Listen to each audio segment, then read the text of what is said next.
Bowl season restarted its engine last night in Detroit, and tonight it gets into full gear in San Diego. Hi, and welcome to the Daily Sports Update presented by Toyota here on CBSSports.com. I'm Amber Wilson.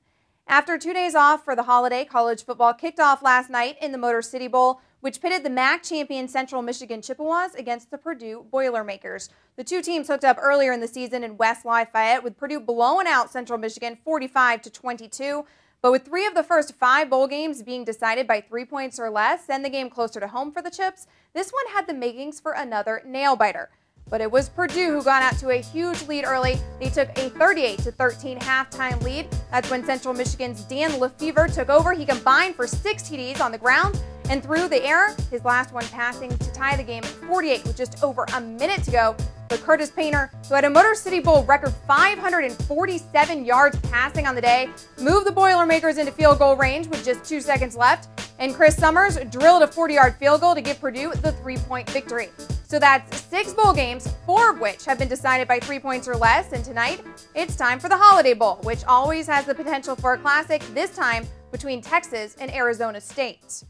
The Motor City Bowl could prove to be the last game coached at Central Michigan for Butch Jones. Today, he plans to meet with West Virginia with regards to their head coaching vacancy. Jones is a former West Virginian assistant who led the Chippewas to the MAC championship in only his first season at the helm. West Virginia has lost both Rich Rodriguez in football and John Beilein in basketball to Michigan, so they might like to steal an up-and-coming coach from that state. The 5th leading winner in NCAA Division I basketball history is returning to the sidelines. Eddie Sutton will replace Jesse Evans as San Francisco's head coach. The 71-year-old stands at 798 career victories, but has been out of the game since 2006 when he was in a drunken driving accident. Sutton is only committed to finishing off the 2007-2008 season, but is not closed to the idea of returning next season. The only active coach that Eddie Sutton trails finds himself once again in a bit of trouble. The Big 12 reprimanded Bob Knight for comments he made about officiating after Texas Tech lost to New Mexico earlier this month.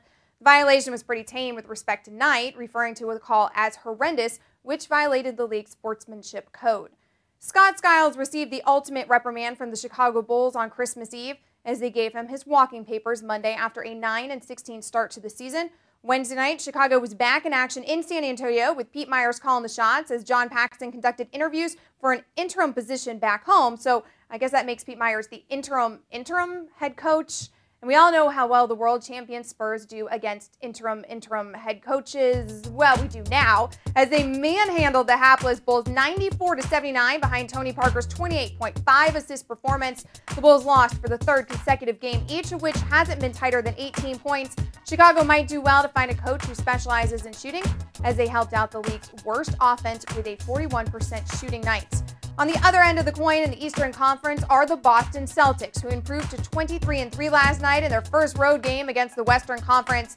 The C's used a 33-5 second quarter run to put the game away early and held the Kings to just 69 points as Boston won at Arco Arena for the first time since 1996. And everyone in Boston and everywhere in the country will be able to see the Patriots' pursuit of perfection on Saturday night, as the game, which was originally to air only on the NFL Network, will be simulcasted by CBS and NBC as well. So now subscribers and non-subscribers alike can watch Tom Brady and Randy Moss take on Jaron Lorenzen and company. That'll do it for the Daily Sports Update presented to you by Toyota. Keep your mouths right here at CBSSports.com for everything you need to know in the world of sports. And if you missed anything here today, you better stop, refresh, and rewatch. I'm Amber Wilson. Have a great one, guys.